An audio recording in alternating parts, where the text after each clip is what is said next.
Hello everyone. In this video we are going to discuss eigenvalues and eigenvectors of the matrix.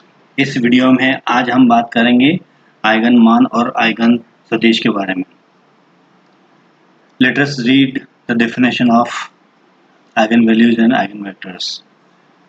मान लीजिए A n cross n का real matrix है या वास्तविक अवयव है.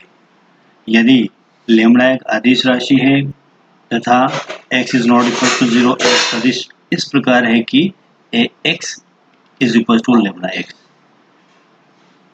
तो इस केस में लैम्ब्डा जो है हमारा a का आइगन मान कहलाता है तथा x जो है लैम्ब्डा के संगत आइगन सदिश कहलाता है.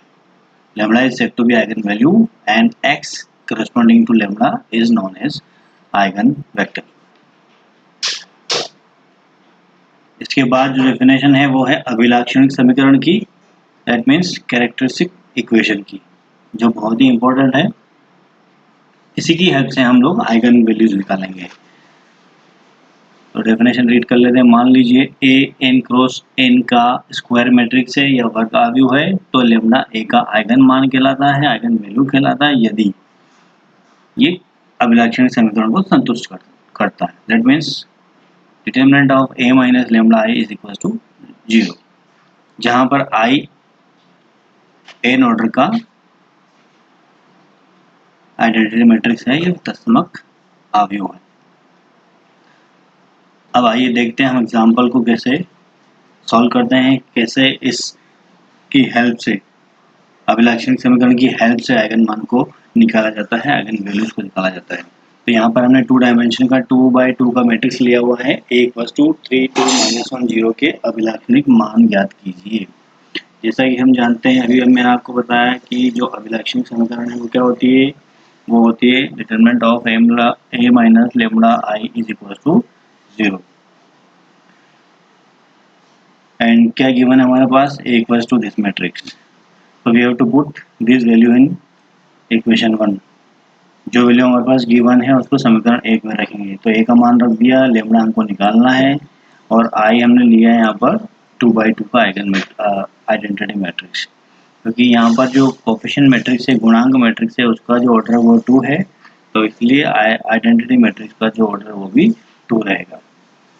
ठीक, फिर हमने उसको सिंप्लीफाई किया, डिटरमिनेंट जैसे सॉल्व करते हैं वैसे. तो यहाँ पर लैम्ब्डा के जो मान है वो आए हैं 1 और 2. So eigen value of this matrix is equal to 1 and 2, यानी कि अभिलाक्षणिक मान आइगन वैल्यू क्या है, 1 और 2 है. चलिए एक और एग्जांपल ले लेते हैं. यहाँ पर पिछली बार हमने 2x2 का मैट्रिक्स लिया है, अब 3x3 का मैट्रिक्स लिया है. तो a इक्वल्स टू 2 -1 1 -1 2 -1 1 -1 2. तो इसको भी बिल्कुल वैसे ही करना है जैसा कि हम लोग ने अभी 2x2 का मैट्रिक्स आपके आइगन वैल्यू निकाले. तो फिर से वही अभिलाक्षणिक समीकरण जो गिवन है, जो हम जानते हैं, उसको एक बार नोट डाउन कर लिया और यहाँ पर a की वैल्यू और i की वैल्यू हमने पुटअप कर दी, सिंप्लीफाई कर दिया. और यहाँ पर सिंप्लीफाई करने के बाद ये इक्वेशन हमारे पास आया है 3 पावर्स का, 3 डिग्री का है, 3 घात का. अब यहाँ के बाद ये जो वैल्यूज है, ये फैक्टर्स हमने कैसे किए, इसको जानना बहुत ज़रूरी है. हो सकता है आप में से कुछ लोगों को पता हो, कुछ को ना पता हो, फिर भी एक बार इसको देख लेते हैं. सबसे पहले आप क्या करेंगे, इस इक्वेशन को लैम्ब्डा के किसी एक मान के लिए इसको संतुष्ट करवाएंगे. मान लीजिए हमने कोई भी एक वैल्यू ले ली, लैम्ब्डा इक्वल्स टू 1 ले लिया. ठीक, लैम्ब्डा इक्वल्स टू 1 ले लिया, तो यहाँ पर इसको पुट कर दो तो कितना आएगा, 1 - 6 और 1 का स्क्वायर कैंसिल करेंगे तब भी 1 आएगा. फिर प्लस 9 × 1 9 ही आएगा और -4. That means it is equals to 0. यानी कि हमको यहाँ पता चल गया है कि लैम्ब्डा इक्वल्स टू 1 इस समीकरण को सेटिस्फाई कर रहा है, संतुष्ट कर रहा है. दैट मीन्स ये इसका एक फैक्टर होगा. ठीक है, एक फैक्टर हमको मालूम पड़ गया है. तो हम क्या करेंगे, अब दूसरे फैक्टर्स निकाल लेंगे. उसके लिए हमको इस लैम्ब्डा -1 को इस तरीके से 3 टाइम्स यहाँ पर लिखना है. ठीक है, अब देखिए 3 टाइम्स यहाँ पर नोट डाउन कर लिया. अब यहाँ पर जो मेन इक्वेशन हमारी वो 3 ऑर्डर की है, लैम्ब्डा क्यूब दिया हुआ है, लेकिन हमने जो फैक्टर लिखा है अभी लैम्ब्डा लिखा है ओनली, लेमडा क्यूब लाने के लिए हमको कितने का मल्टीप्लाई करना पड़ेगा, लेमडा स्क्वायर का मल्टीप्लाई करना पड़ेगा। तो यहाँ पे लेमडा क्यूब हो गया, तो ये एक चीज़ तो सेटिस्फाई हो गई। लेकिन लेमडा स्क्वायर का मल्टीप्लाई यहाँ किया तो यहाँ पर भी लेमडा स्क्वायर का मल्टीप्लाई करना पड़ेगा, तो यहाँ पर लेमडा स्क्वायर आ जाएगा। लेमडा स्क्वायर तो आ गया, लेकिन यहाँ पर कितना है, 6 लेमडा स्क्वायर है। तो यहाँ पर हमको 6 लेमडा स्क्वायर का बैलेंस बनाने के लिए 5 लेमडा का और मल्टीप्लाई करना पड़ेगा। तो यहाँ क्या हो जाएगा, -5 लेमडा स्क्वायर और एक माइनस लेमडा स्क्वायर यहाँ होगा, तो ये हो गया 6 लेमडा स्क्वायर। ये भी सेटिस्फाई हो गया। अब अगली स्टेप में यहाँ पर इसका मल्टीप्लाई अंदर हो जाएगा, तो ये हो जाएगा +5 लेमडा। लेकिन हमारे पास कितना है, 9 लेमडा चाहिए हमको, तो कितना और चाहिए हमको, 4 लेमडा और चाहिए। तो 4 ये मल्टीप्लाई कर दिया और लेमडा अंदर है पहले से, तो ये 4 लेमडा हो गया। और 4 का मल्टीप्लाई अंदर कर देंगे तो -4 आ जाएगा, ये -4 ऑलरेडी यहाँ पर सेटिस्फाई हो चुका है। तो इस तरीके से हमने इसको फैक्टराइज कर लिया। तो यहाँ से लेमडा 1 कॉमन ले लेंगे, तो अंदर क्या बचेगा, lambda square -5 lambda +4 is equals to 0। अब ये तो क्वाड्रेटिक इक्वेशन बन चुकी है, वर्ग समीकरण बन चुकी है, तो इसको सोल्व करना हमको अच्छी तरह से आता है। तो हम सिंप्लीफाई करके इसके मान निकाल लेंगे। तो मान निकालने के बाद हमको मिलता है लेमडा इक्वल्स टू 1, 1 और 4। अतः इसके जो अभिलाक्षणिक मान है, आइगन वैल्यू है, वो क्या हो जाएंगे, 1, 1 और 4 हो जाएंगे। ठीक है, अब बात करते हैं किस क्वेश्चन की, जिसमें अभिलाक्षणिक मूल यानी कि आइगन वैल्यू और संगत अभिलाक्षणिक सदिश यानी कि करस्पॉन्डिंग आइगन वेक्टर्स भी निकालना है। यानी कि इस क्वेश्चन में हमको आइगन मान और आइगन सदिश दोनों निकालने हैं। ठीक है, फिर से वही, we know that determinant of a minus lambda I is equal to 0। Simplify किया हमने, वही तरीका जो भी प्रीवियस क्वेश्चन में किया है। तो यहाँ से आइगन वैल्यूज हमने निकाल ली है, वो कितनी आई है, वो मिली है हमको 0, 3 एंड 15। अब आइगन सदिश की बात करते हैं। आपको ये जो इक्वेशन है ये अच्छे से याद रखना है। अब ऊपर जो भी इक्वेशन थी वो अभिलाक्षणिक समीकरण थी, और ये वो नहीं है, ये डिफरेंट है।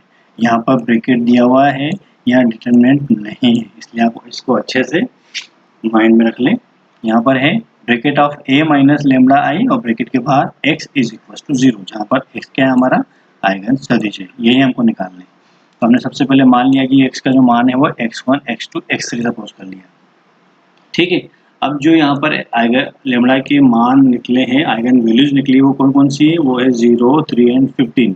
तो हमको हर एक आइगन वैल्यू के करस्पॉन्डिंग एक एक वेक्टर फाइंड आउट करना है, हर एक के करस्पॉन्डिंग आइगन वेक्टर निकालना है। ठीक है, लेमडा बराबर 0 के लिए हम आइगन वेक्टर निकालेंगे। तो सबसे पहले इस इक्वेशन में यहाँ पर लेमडा इक्वल्स टू 0 रख दिया हमने, तो हमको क्या मिल गया, ये इक्वेशन मिल गया।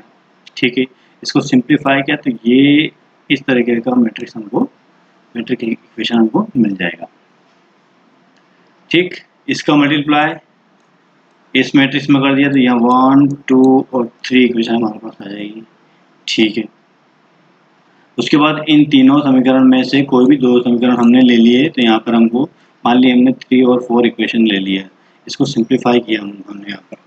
तो यहाँ पर आपको 10th की जो मेथड है वो अप्लाई करनी पड़ेगी। तो यहाँ पर हमने ले लिया x1, x2, x3। अब आपको पता होगा जब x1 के लिए सॉल्व करते हैं हम लोग, तो यहाँ पर क्या हो जाएगा, this into this minus this into this, तो यहाँ ये सिंप्लीफाई कर लिया।